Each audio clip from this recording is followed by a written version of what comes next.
And if we're looking at business owners, all right, let's just look at the business stats of the United States. There's 32.5 million businesses. 84.6% of those businesses generate less than $250,000 a year in gross annual revenue.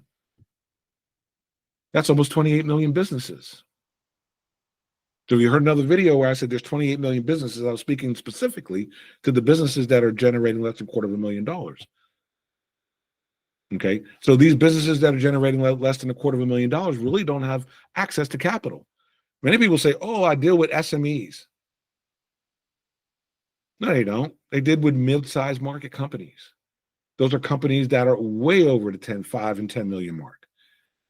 Well, they're dealing with the 5 million businesses that are in that spot.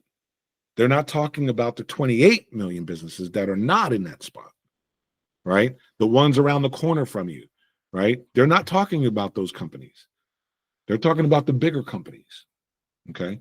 So there's a big gap in those small businesses, and their failure rates are high, extremely high.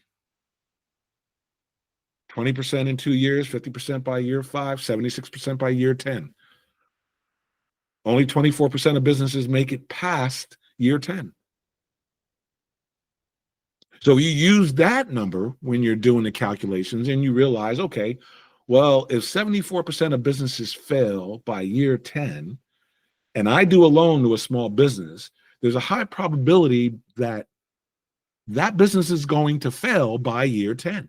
So if I do a loan for 10 or 15 years, by the way, I always encourage long-term loans. Think about real estate. It's a long-term asset. When you're doing a loan to a business, it should be a long-term loan, not a short-term loan. If they get into a capital position where they can pay it off faster, great.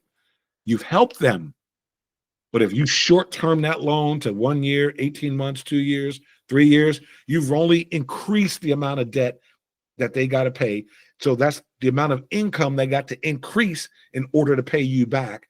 And the money that you gave them is going to take time to work. It's not just going to be an infusion that automatically jumps to revenue high enough to cover the debt and make profit. You with me? Right? So these short-term loans to businesses are hurting them. We got to stop that. Short-term on real estate, yeah, especially if you're flipping, right? You fix it, to take you 3-4 months to fix it, renovate it, whatever, flip it. But if you're in a slow market, that doesn't help you either, because now you fixed it, but you can't sell it. So what are you going to do? Oh, well, I'm going to rent it, right? Well, the rental market is no better, right?